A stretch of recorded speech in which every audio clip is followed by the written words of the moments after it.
Listen, the unfortunate reality in this journey is that a lot of people are just going to give up. A lot of people say that they want the goals, they want to get lean, they really want the physique, they want the V cut, they want the aesthetic look. A lot of people say that shit. But when they see the work in front of them, they're not willing to do the shit, bro.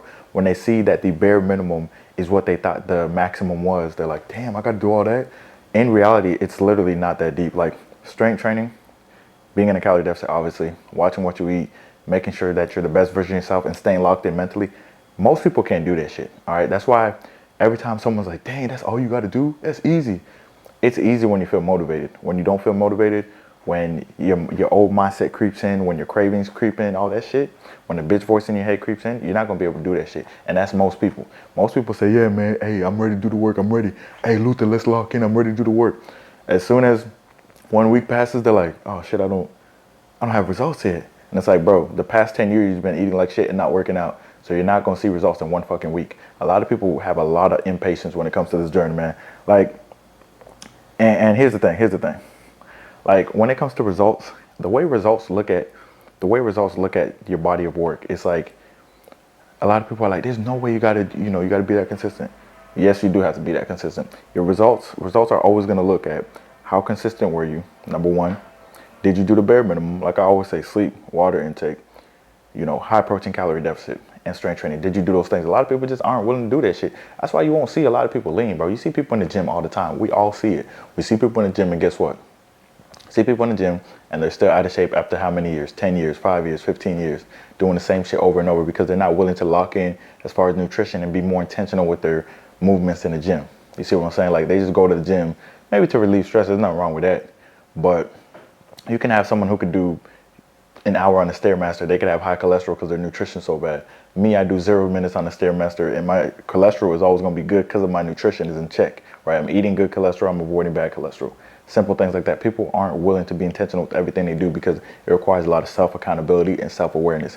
And a lot of people view food as a reward. People view food as something they do when they're bored. People view food the wrong way.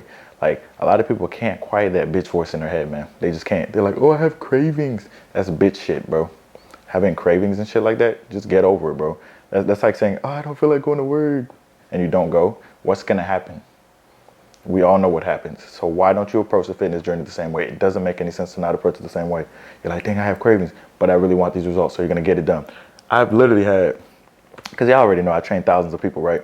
Those who are successful, right? Those who are successful, obviously they have genuine desire, but they quiet that bitch voice and they start to treat the fitness journey, right, as they treat work. And they start to look at themselves in a new identity. Like they're like, I'm the healthiest version of myself. Too many times, those who fail, guess what those who fail do? They blame everybody else except themselves. They don't change their behaviors. And they literally self-sabotage the entire time. They're like, dang, man, like, I did good for, I was doing good for 1 week. And I just really wanted a cookie. If you keep giving into that fucking craving, bro, you're just never going to make it. You're never going to make it, bro. Because yes, obviously, your nutrition, what you're eating is going to keep you full.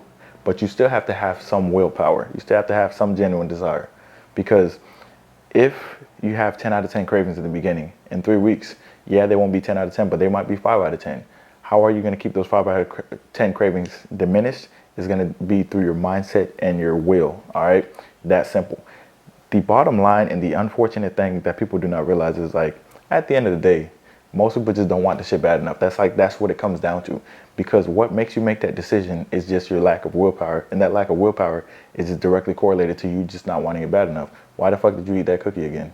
Because you just didn't want it bad enough. When it comes down to it, that's what it really is. There's no other reason. People make all these excuses. There are no fucking excuses. You just didn't want your results bad enough. When you're sick of where you are, when you really want to reach a goal, when you are sick of the bullshit, dealing with the bullshit that you keep dealing with yourself, you're sick of getting disrespected by dudes, getting disrespected by women, not having any options in the dating world, not getting respect at work, people making fun of you. When you're really sick of that shit too, and you're sick of looking in the mirror and be like, I know I could be better than this, that's when you're going to make the change. But most people just aren't willing to make that change because, they have to actually change their identity. They have to change their habits. They have to change who they're becoming.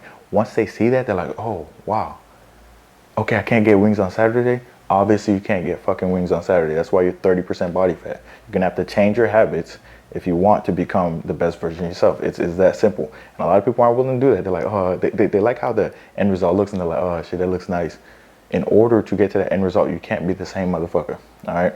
A lot of people think that who they are at 40% body fat is who they're going to be at 10% body fat.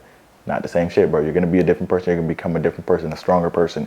That's what the journey is for. So yeah, you lose those first 20 pounds in the first 3 months, you feel good.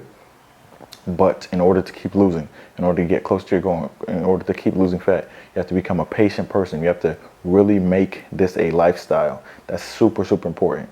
And the best way to do that is just to take it one day at a time and be consistent. And most people aren't willing to do that shit. Most people are very, very comfortable going back to their old selves. People hate being uncomfortable. If you're not uncomfortable, you're not making progress. It's just that simple. If there's no discomfort, there's no progress. Very, very simple. And people don't like discomfort, but they say they want progress. Listen, saying and doing are two different things. If you say you want something, but you don't follow through with it, you don't want it bad enough. All right? It's that simple. Like I said, man, I've seen a lot of people, they're like, hey, man, like, I really need to get my cholesterol levels down, man. I really need to lock in. And they lock the fuck in because they really want it to happen. And guess what happens? Because they do what they need to do, what happens when you do what you need to do? You always get the results that you want to get. It's that simple. And then there's other people that are like, damn, I really want this. I want it so bad, bro. This is the only goal I have. And guess what? They say that and they don't do shit, right? They don't do shit, right? They're not consistent with nutrition. They're not taking their diet seriously. If you don't take your nutrition and your workout seriously, your results aren't going to take you seriously, so you're not going to get them. Why would you get results if you don't do what you need to do? It's really not that deep. Like, people just don't understand that concept. It's like, bro, they make all these dumb excuses that don't make any sense. They're like, oh, I don't have time. I don't have this. I don't have time. Okay, if you don't have time, bro, like I always say, if you don't have time and you send me a before picture, you better have ribs showing. All right, you better be skinny as shit, because if you don't have time, how the fuck are you consuming so many calories? If you don't have time, how do you eat 5,000 calories a day? You can't not have time and be morbidly obese at the same time. That's ridiculous. That makes no fucking sense. Anybody go watch My 600-Pound Life. Go see how they prioritize eating. They always do. They prioritize eating. That's how it is if you are overweight and not where you want to be. So if you don't have time, you're clearly making time to eat a fuckload of calories. All right. So you're always going to have time for what you prioritize, and you'll never have time for what you don't prioritize. So when you prioritize your own health and being the healthiest version of yourself, guess what? Your actions are going to change, and your nutrition is going to change. It doesn't matter where you are. It doesn't matter if you have to go to gas station. It doesn't matter if you're a truck driver. It doesn't matter if you're an ambulance driver. It doesn't matter what you do for work. All right. When you're eating, what you're eating, if it goes towards your goals, you're going to reach your goals. All those excuses like, well, I was busy, I had to eat pizza. No, the fuck you didn't. Why the fuck did you pick pizza? You could have picked a Subway sandwich. Oh, it has a lot of sodium. Yeah, it's way healthier than pizza, and it has protein.